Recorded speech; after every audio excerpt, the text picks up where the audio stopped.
difficult to kind of know where to begin. It's been a long time since I've done anything like this. I mean, it's been a long time since I've really talked to anyone properly, even talking to myself, to no one, to some sort of fictionalized, not fictionalized, fantasized future potential person, even if that is only me a couple of months, in a couple of weeks, a couple of years, whatever, when, if ever I ever try and do anything with a little video of me talking next to the Atlantic.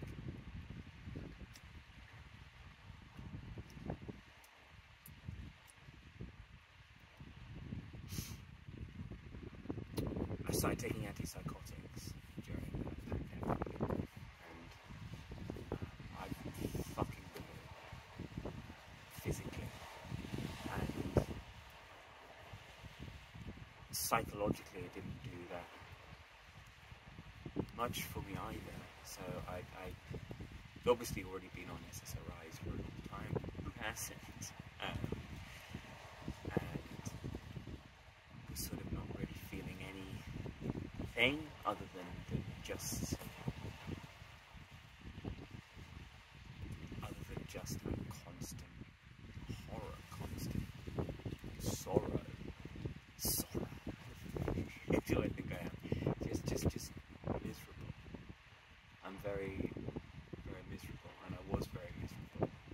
And so I started taking much stronger medication, and it didn't make me more content. It just limited some of the misery, like a little bit, not even a lot, a little bit, and maybe the intensity of that, but also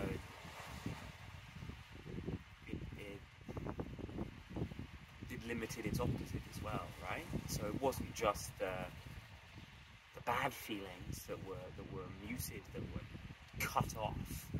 It was joy and catharsis and laughter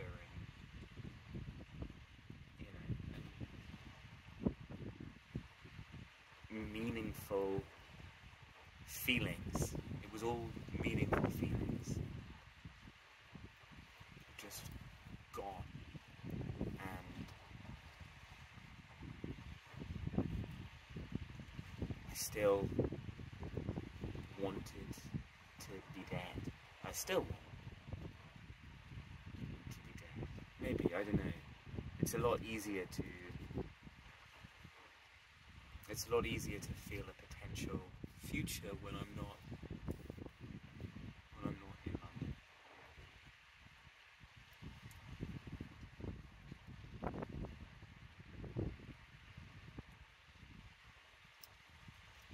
So yeah, the anti-psychotics didn't really make anything go away or make anything appear that was different, and what just ended up happening was just acquiescing to more misery, I suppose. Just accepting and being willing to continue with the status quo, and the status quo is the problem. It's the day-to-day lived reality that is the source of the misery, not the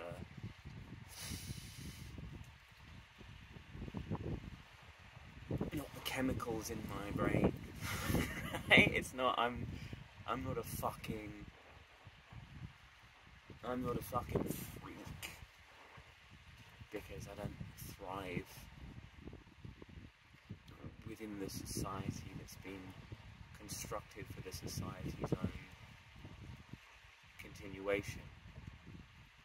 None of my responses and reactions and feelings against it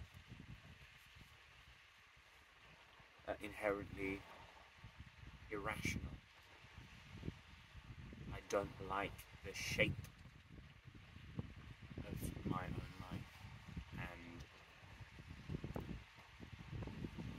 taking medication to make me less aware of how much I don't like the shape of my own life.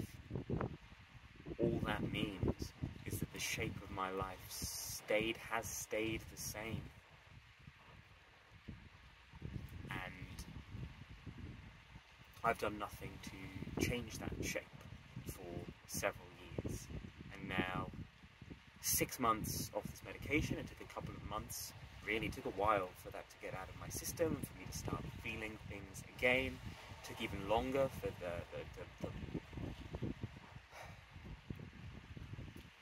the weight gain that had sort of been a side effect of that to fall off. And though I'm not happier, I'm certainly less uncomfortable in my own body than I was 6 months ago. But that doesn't necessarily mean I'm comfortable in it, but it does mean that,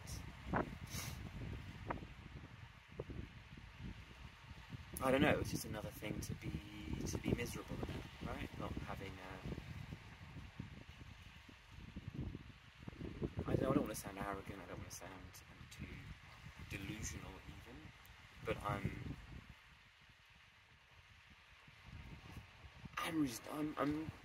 reasonably good looking, you know, for a little bit kind of that slipped. And if I don't have that, because I don't have a meaningful career, I don't have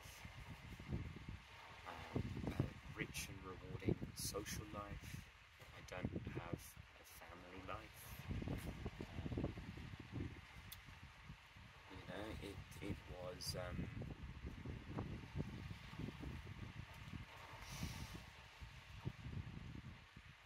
at least I looked okay in the mirror, you know, at least I looked okay in the mirror, and maybe I kind of do again now, almost.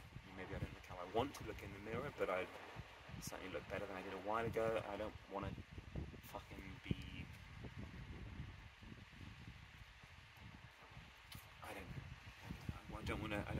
I don't want to say anything that sounds reactionary or cruel. I'm not talking about other people's bodies when I talk about my own. I'm not talking about other people's feelings about their own selves and selves when I talk about my feelings about my own physicality. And I hope that I talk about myself in a way that makes it clear that I'm not extrapolating about universalized truths. I don't think there are universalized truths around feelings and selfhood and things like that. I think we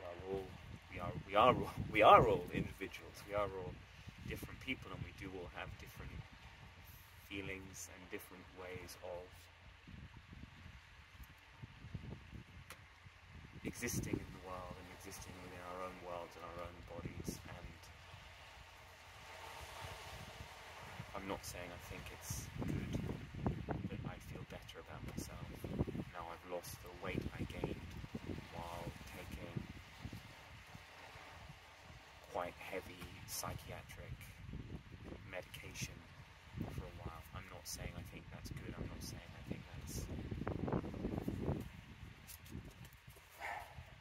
healthy or whatever. But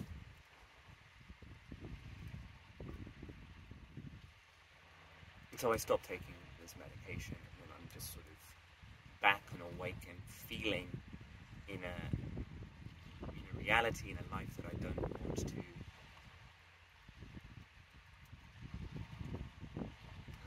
be in a place that's full of bad, very, very bad memories for me, and very bad events, and very bad thoughts, and very bad.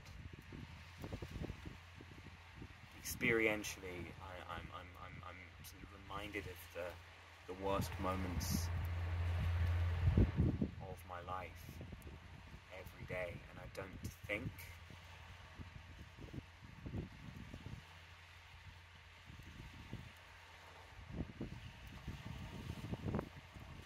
don't think one has to be brave to be happy. I don't think you have to. I think it's fucking posturing. I think it's butch, fucking old-fashioned bullshit You are scared and upset by being here. Overcome your fears. I don't need to fucking overcome my fears. I need to not live somewhere where that's all I'm able to think about. This happened there, that happened there. It's just as fucking unbearable. And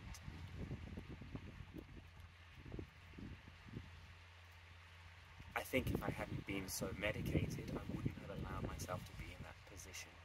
But I don't know. I don't know. You know, and it's like I'm using the fucking medication as an excuse for having allowed my life to crunch into a tiny fucking ball. And I don't talk to people. I don't talk to anyone. And I don't necessarily want to, because I've had a lot of therapy, and that doesn't help because it's the I don't want to learn to accept my situation and my existence. I want to change it on a pretty fundamental kind of level. And I'm not the most articulate person in the world. I'm not the most persuasive person in the world. So I'm not gonna lead an anarchist revolution and change society. It's not gonna happen. So the you know, I'm 34. I'm older than the Messiah, right? I'm not gonna change the world, and that's not what I need to do. I don't need to change the world, because there are people in the world who are happy and who are content and who are also not, you know, raging fans of capitalism. There are relatively and comparatively normal people who are happy in themselves, and I think the way to achieve that isn't by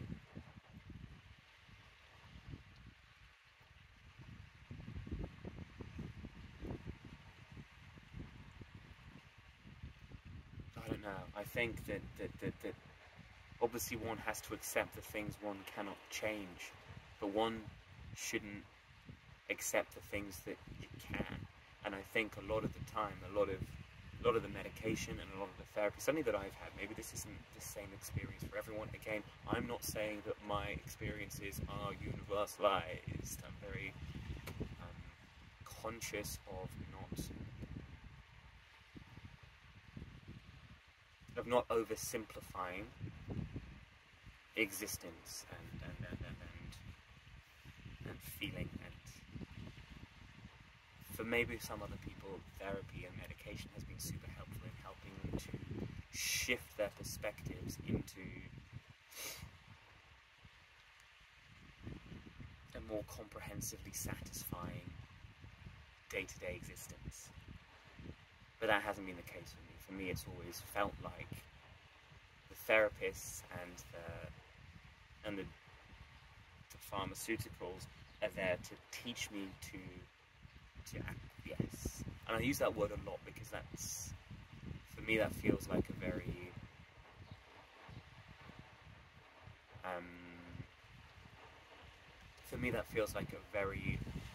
apt word for the way in which I feel about the decisions that I've failed to make, and thus the directions that my life has taken. Like, I was very fucking naive when I left sort of the backwaters where I grew up, where I was a child and an adolescent. I knew nothing about the fucking world. I was a fucking pig idiot bumpkin, and in many ways maybe I still am. Maybe in thinking that, maybe in sort of believing that contentment is possible is naive in itself. But I don't think that's fucking true. I don't think you have to be an avaricious dickhead who's competent at acquisitiveness, acquisition-led living, I don't think you have to be that to be content as a human being or as a existing living thing. And maybe that is fucking naive, but I don't think it is. I think that it is drilled into a lot of us, especially where I'm from in England, that the way the world is inevitable. That the way society and everything that we got, all of this is happens because it's right. It is the best way to organise society.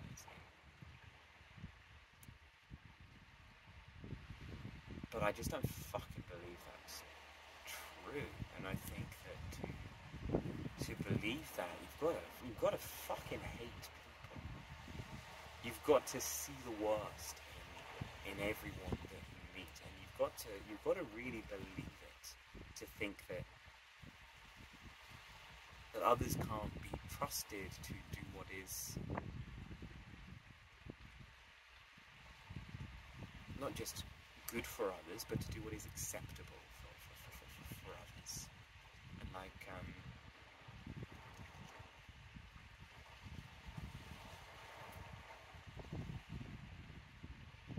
the idea that the only thing that maintains safety for other people is sort of judicial-based policing and courts and prisons, and you don't have to think about it for very long if you're not a fucking moron, which a lot of people are. If you're not a very ignorant person, I don't know if is moron something. I don't. Maybe that isn't something I should say. I don't know. I should look that up. Like, unless you're a very ignorant person, it's not hard to see the fucking ludicrousness of carceral justice. Because it's not justice, is it? It's just moving pain around. It's just passing pain on and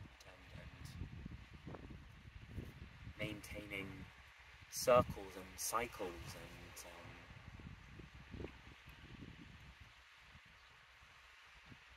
a lot of it is about that, right? It's a lot of the world in which we live is focused more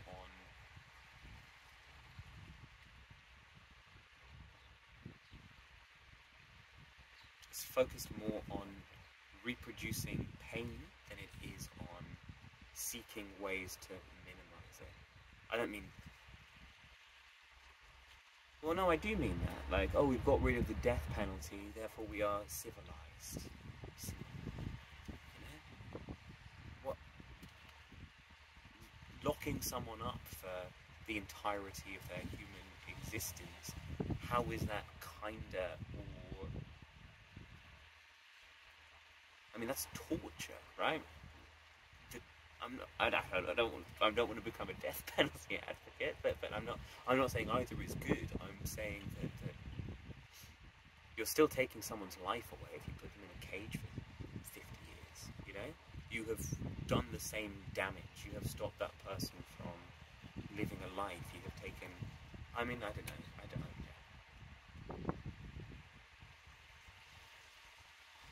You know, I'm not saying that cruelty should be ignored or denied, but cruelty often comes as the result of previous cruelty, and so the removal of cruelty removes cruelty, reduces the quantity of cruelty, whereas the state-backed cruelty and state-backed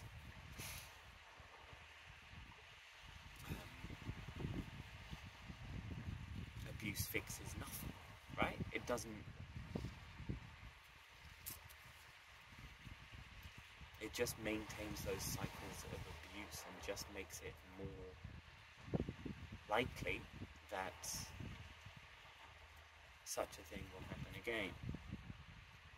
It's acquiescence. We all fucking acquiesce, right? We acquiesce to these systems and these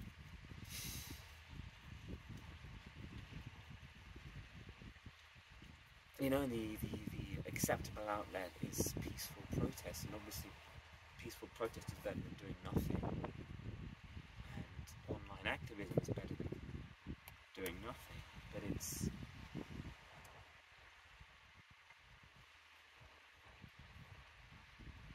still responding to it's still responding to the contemporary moment in a way that is acceptable within the contemporary moment, within the long-standing status quo, within the existing social structures. But I'm a fucking coward. I'm not going to do anything, am I? I don't feel happy enough in myself to make anything happen, to do anything worth doing. And so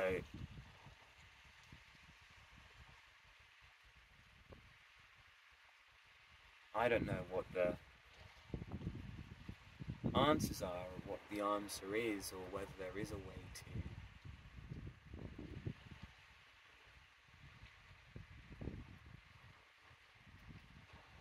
make things better, or make things good, or even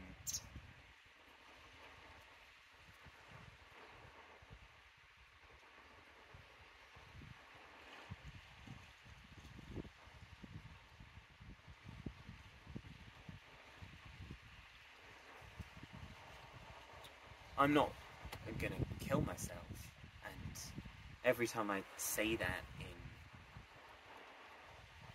London, I feel like I'm saying it against myself, whereas when I say it here, I kind of say it and I believe it and I mean it. Like, I'm crouched on a fucking rock in front of the ocean, but I feel 1,000 times fucking better than as you crouched on the fucking Victoria line. Like, every time I don't jump in front of a train feels like a betrayal in some ways. Betrayal of what I need, and what I feel like is the best solution and the best option and the best immediate way to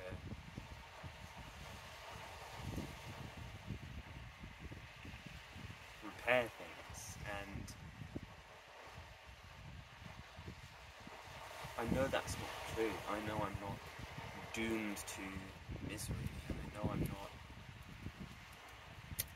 trapped forever in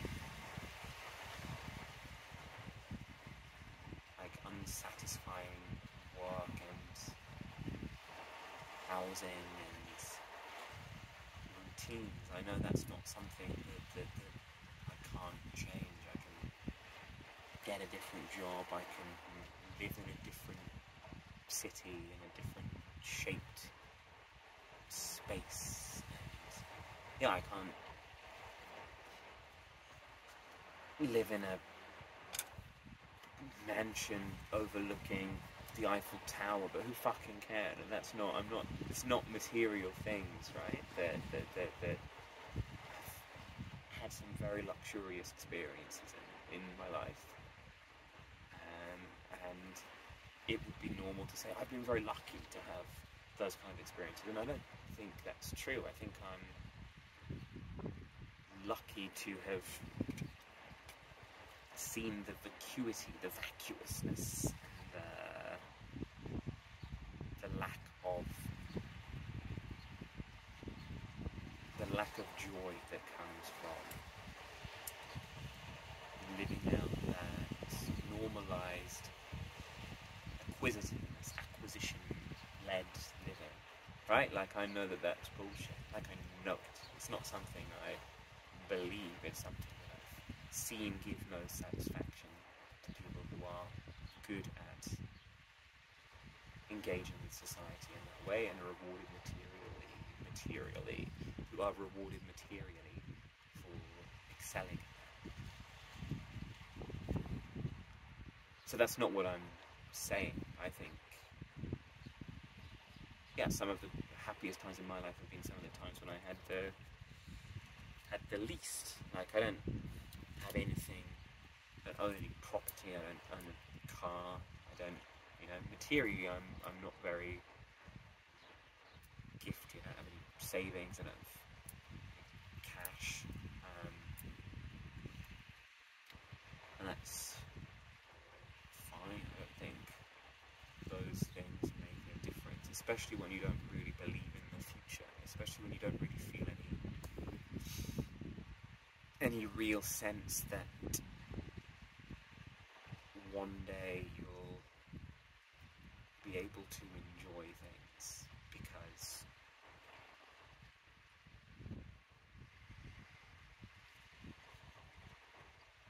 like I don't feel that necessarily that will ever happen, and so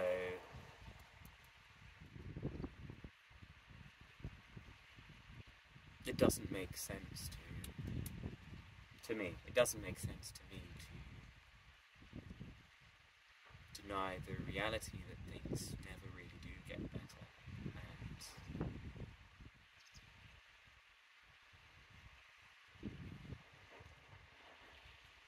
and this experience here, this experience of me talking to my phone, I'm just fucking hell. I'm just sat by the ocean, just cogitating aloud, right? And that's not a...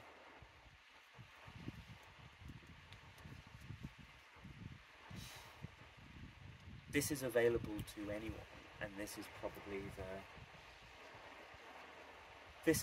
the most joyful moment of my life for about 4 years. That's fucking bleak, isn't it?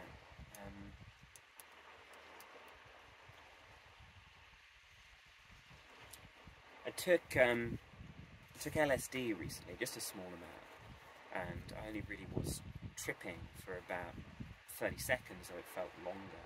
And in that vision, in that moment, I was in the middle. I was a presence in the middle of a volume of water that went to the horizon in all directions, and it wasn't still, but it wasn't turbulent, and there was dappled sunlight on the water, and there were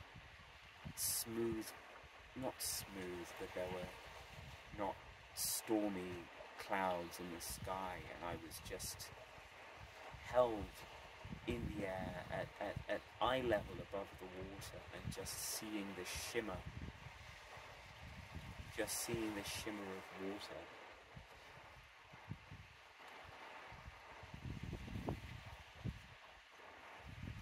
And I was at peace, and that same moment, that same evening, while sort of that was in my system, I had a tarot reading, and the tarot reader asked if I had any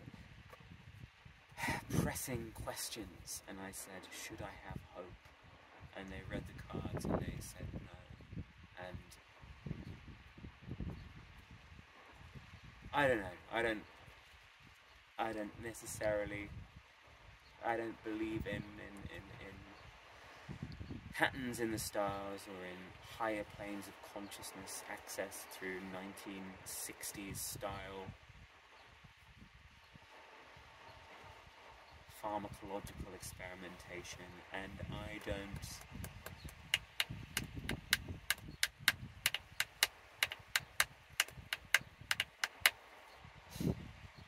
don't want to sound like I'm one of the fucking older lads in Mad Men who go crazy about acid after their experience with it, right? But it felt like a coherent experience. It's also probably the only interesting thing I've done for a while in terms of something I can tell people that happened at parties. Not that I go to parties, I don't really speak to people, I don't have a social life, because I feel kind of ashamed to be back in London, because I left for a reason. I left because I was done with it and couldn't really distract myself away from the bad memories that I had of it.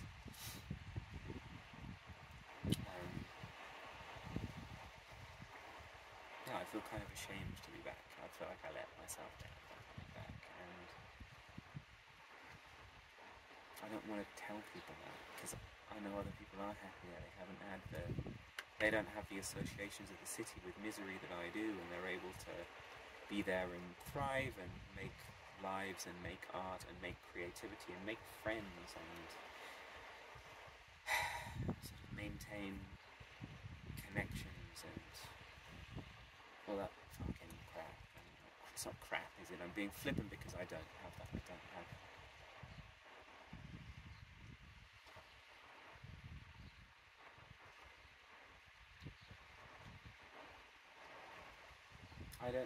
I should go to readings, and I should submit poetry to magazines, and I should try and put pen to paper, not literally, I'm not going to write by pen, I mean like on a computer, and I should try and exist in the world in which I exist in, but I just don't feel like it. I don't feel like it. I don't feel able to do it. I feel scared, and I feel sad, and I feel this just pounding sense of dread, which I don't feel today. I don't feel here, fucking 1,000 miles away in a 2-hour flight.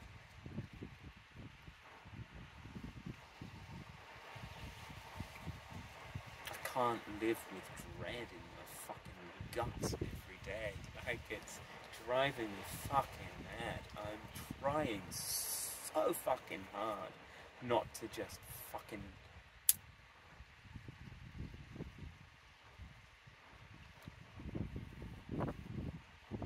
I didn't mean to do that.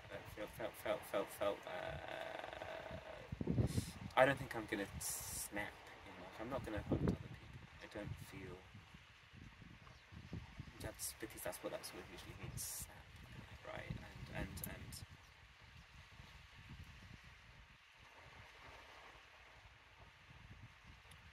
I want to hurt myself. That's what I want to do, because I know that works, and it's very... Like, self-harming does kind of help, right? I saw the play of A Little Life recently, and it just fucking reminded me of that, right? It does work, it does help. But that doesn't mean that it's healthy, that doesn't mean that it's good, that doesn't mean that it's something you should do. But that doesn't mean that it doesn't help. And I exercise, I don't get wasted all the time. I get wasted very rarely, and I realise I just spoke about taking LSD, but I don't take drugs anymore. Like, that's the once a year kind of thing, and I go to work, I iron my shirts, I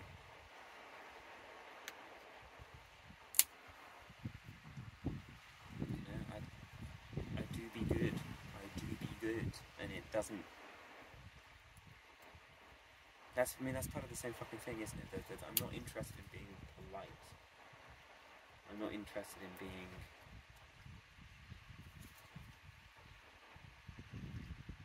I don't know. Maybe I should be more interested in being liked. Maybe I should be more interested in having friends and circles and social lives, and maybe I'd be less miserable if I was more social. Maybe I'd be more inspired to write and create if I was more social, but I don't feel that's true. I think it's the other way around. If I had something to share, I'd share it, but I don't feel like I have much validity or meaning, and I feel better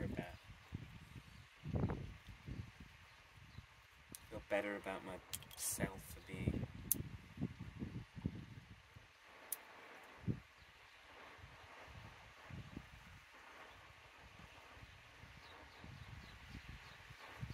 I don't know. Like, it'd be nice to sort of have like an easy solution, or have like a nice little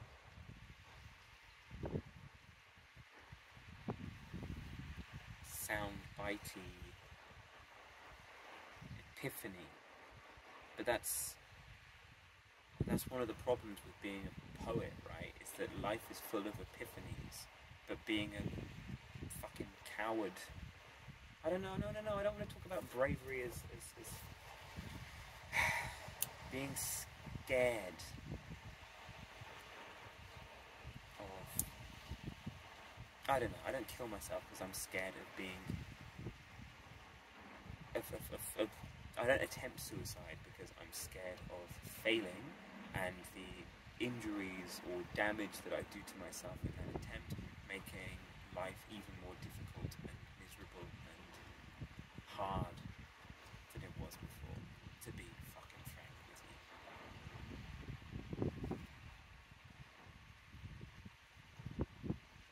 Like, oh, I can pretend it's... Oh, I don't kill myself because maybe one day I'll be happy. I don't kill myself because I got a nice dog and a nice partner, and yeah, my home life is lovely. I'm not in any denial or dismissal of that, but life doesn't end at the front door. You know, the self doesn't end at the front door. One is more than just one's.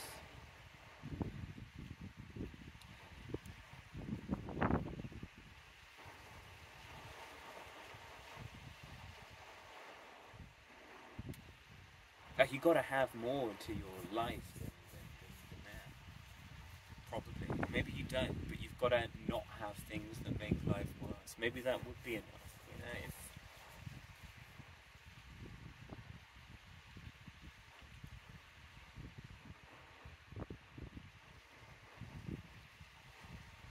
if I saw the sea every day, you know, I don't know, I don't think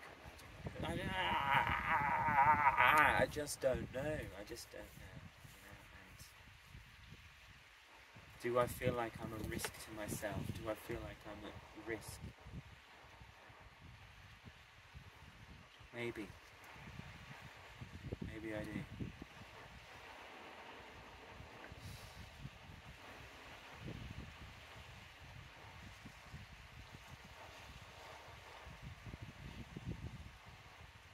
Maybe I should be.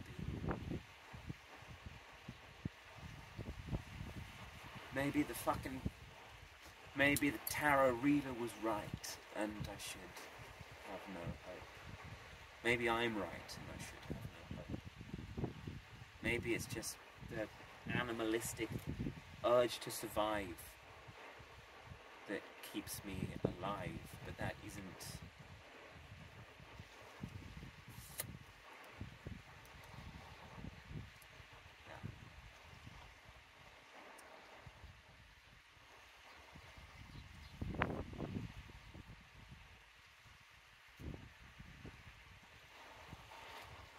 That isn't enough.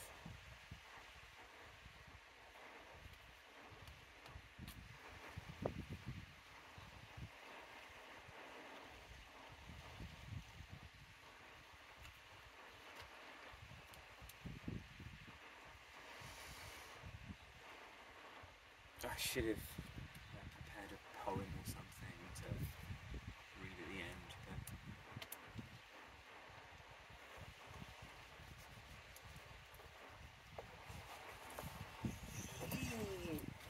Yeah.